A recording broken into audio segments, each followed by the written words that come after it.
अगर वो इस घर की बेटी होती तो आप उसे बेटियों जैसा ही सलूक करती। सिर्फ यही नहीं बल्कि मेरा बहुत दिल दुखाया है उन्होंने।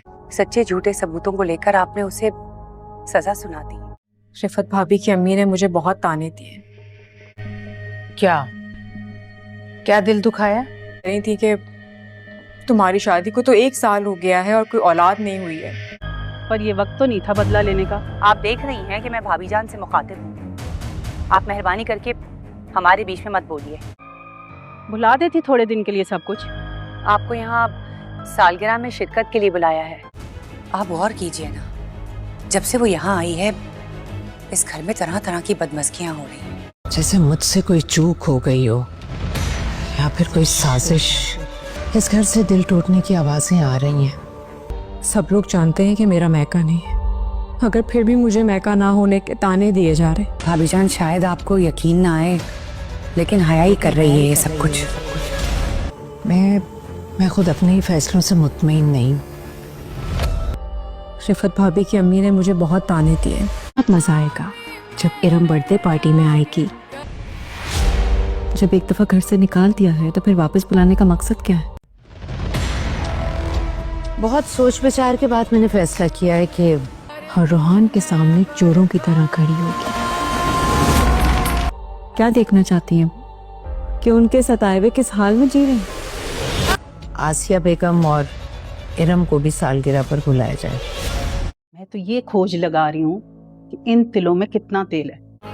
फिर साइमा की औलाद है नहीं और होगी भी नहीं, क्योंकि वो बे औलाद है और हया की तरफ से भी कोई खुशखबरी नहीं आई। आपको पता चल जाएगा तो क्या होगा।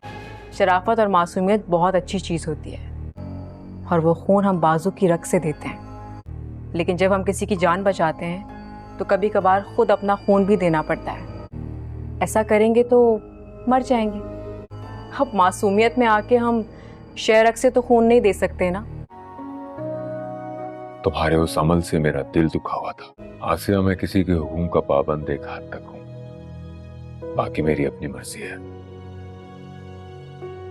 तुमसे इतने अरसे बात ना करना किसी के हुक्म के ज़ेरे असर नहीं था।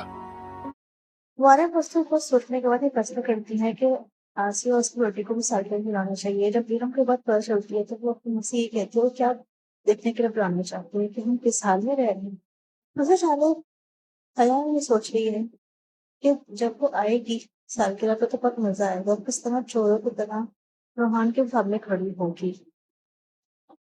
हया कभी भी नहीं चाहेगी कि इस घर में अमन सुकून हो, क्योंकि वो ये चाहती है कि यहाँ पे उसका वही किरदार हो जो वारन मस्तूर का है। इसके लिए वो कभी भी किसी को बर्दाश्त नहीं करेगी। उसने इरम और उसकी माँ को इस घर से निकाल दिया। अब वो जो वारन मस्तूर की बड़ी बहू रिफत है उनको निकालना चाहती है। अब वो उसके खिलाफ साजिश करेगी।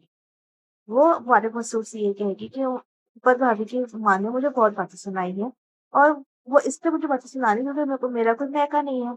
और दूसरी बात, तुमने मेरा दिल बहुत दुखाया है। तो वारन मस्तूर से यही कहते तुम्हारा दिल किस वक्त दुखाया है, उन्होंने क्या कहा है। तो वो ये कहती कि ना, वो कह रही थी कि तुम्हारी शादी को 1 साल हो गया लेकिन तुम्हारी तो औलाद नहीं है। अम्मी जान, आप मुझे खुद बताइए इससे मेरा क्या कसूर है। दूसरी जानिब जब रिफत के बच्चे की सालगिरह होती है और वो इरम और आसिया को बुलावा भेजते हैं तो आसिया बीवी तो आ जाती है लेकिन इरम नहीं आती। तो वारन मसूद से पूछती है कि इरम क्यों नहीं आई। तो आसिया उसे ये कहती है कि आपने उसके साथ बहुत गलत किया, आपने उसके झूठे सच्चे इल्जाम लगाकर उसके घर से निकाल दिया। वो मेरी तरह की बड़ा दिल नहीं रखती, वो यहाँ पे नहीं आएगी। तो वहां पर खड़ी हुई रिफत की माँ यही बोलती है कि वो तमाम चीजों को भूल जाती है और इस वक्त बच्चे की खुशी में आ जाती है। उस पर आसिया को बहुत गुस्सा आ जाता है। उनसे ये कहती है क्या हमारे घर के मामलात में ना बोलें। दूसरी जानिब जब ये सब कुछ हो रहा होता है तो वारन मसूद को ऐसा क्यों लग रहा है कि सब कुछ उनसे कुछ गलत हो गया है। उनको ऐसा लग रहा है कि उनके जो फैसले हैं वो सही नहीं है। वो आसिया से इसी बात का इजहार करेंगे। तो आसिया से ये कहेगी कि आप पहले दिन से सोचे कि हमारे घर में क्यों इस किस्म की बातें होने लगी हैं। आप ये सब कुछ आप महसूस कर रही हैं तो आपको गलत फैसले हो गए हैं। तो आप ये महसूस करें ये सब कुछ सिर्फ और सिर्फ उस वक्त से स्टार्ट हुआ जब से हया इस घर में आई है। आप तमाम बातों के लिए हया को सामने रख के सोचे तो आपको इसकी कड़ियों से कड़ियां मिलती जाएंगी और आप सही फैसले में पहुंच जाएंगी।